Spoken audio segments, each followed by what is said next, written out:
Today I explain the topic Werner theory. Let's start.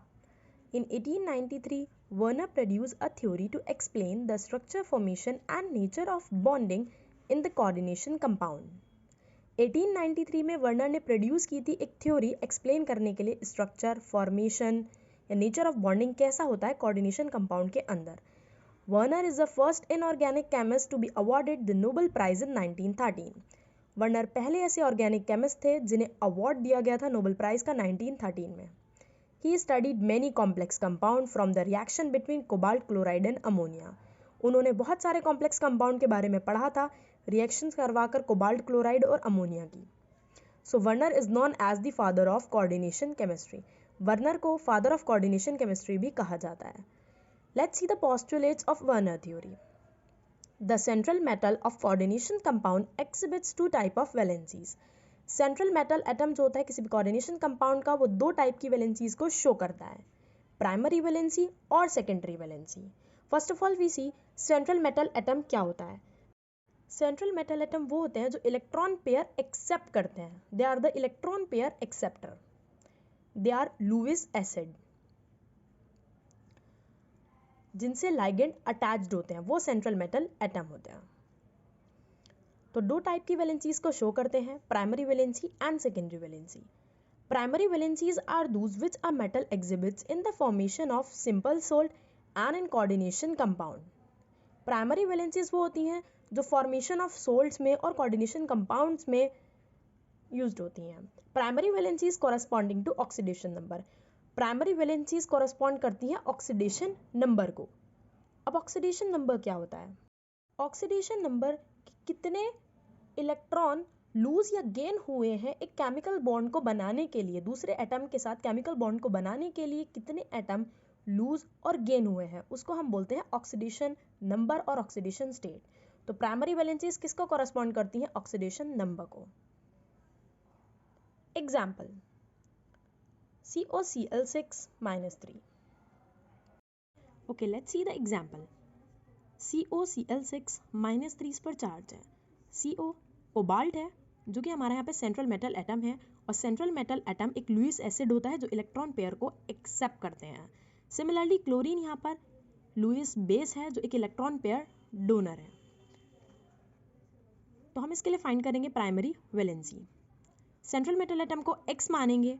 Chlorine की valency हमें पता है -1 होती है, 6 इससे अटैच्ड है, इंटू 6 इज इक्वल्स टू जितना चार्ज होता है वो इक्वल में लेते हैं -3. तो x - 6 is equals to -3. x is equals to -3 + 6. x हमारा आ गया है +3 चार्ज. इट मीन्स जो हमारा x है वो हमारी प्राइमरी वैलेंसीज है, और प्राइमरी वैलेंसी कितनी आई है इसके लिए, +3. इस तरीके से हम प्राइमरी वैलेंसी को फाइंड करते हैं. Primary valencies are ionizable. These are non directional.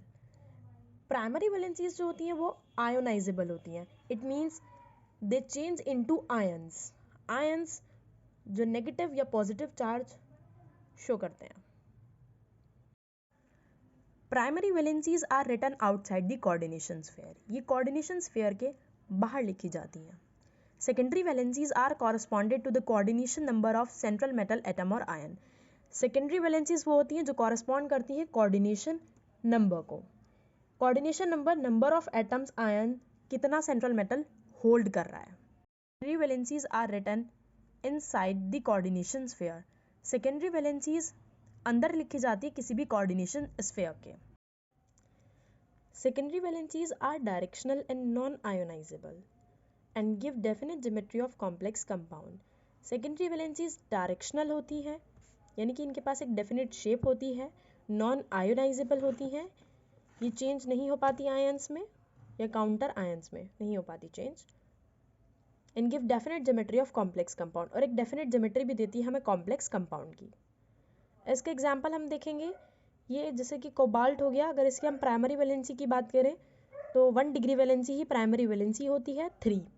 तो 3 हमने पहले देखी थी. फाइंड आउट कैसे करते हैं, सेंट्रल एटम को X मानेंगे, X लेके चलेंगे, और जो हमारे पास इसके साथ अटैच्ड है उसकी वैलेंसी देखेंगे. यहाँ पर इसकी वैलेंसी -1 होगी, इंटू 6 इज इक्वल्स टू जो चार्ज होता है टोटल उस पर इक्वल करके रखेंगे, और फिर हम उसको फाइंड आउट करेंगे. जस्ट सिमिलरली हम सेकेंड डिग्री वैलेंसी यानी कि सेकेंडरी वैलेंसी जो है हमारी यहाँ पर 6 आएगी, क्योंकि ये किसके इक्वल होती है, ये कोऑर्डिनेशन नंबर के, ये कॉरस्पॉन्ड करती है कोऑर्डिनेशन नंबर को। Each element has a tendency to satisfy both primary valency and secondary valency. हर एक एलिमेंट्स ये चाहता है कि वो अपनी सेटिस्फाई करे प्राइमरी वैलेंसी को या सेकेंडरी वैलेंसी को। The primary valencies are satisfied by negative ions. जो प्राइमरी वैलेंसीज हैं वो सेटिस्फाइड होती है नेगेटिव आयन से, while secondary valencies are satisfied by negative ions or neutral molecules. The ligands can be arranged in a different ways in space and hence compounds are capable of showing phenomena of isomerism.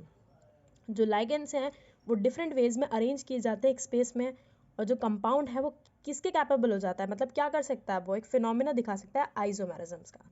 और isomerism क्या चीज़ होती है, जिनका molecular formula, वो compounds जिनका molecular formula same होता है but physical and chemical properties different show करते हैं, उन्हें ही हम बोलते हैं आइसोमेरिज्म।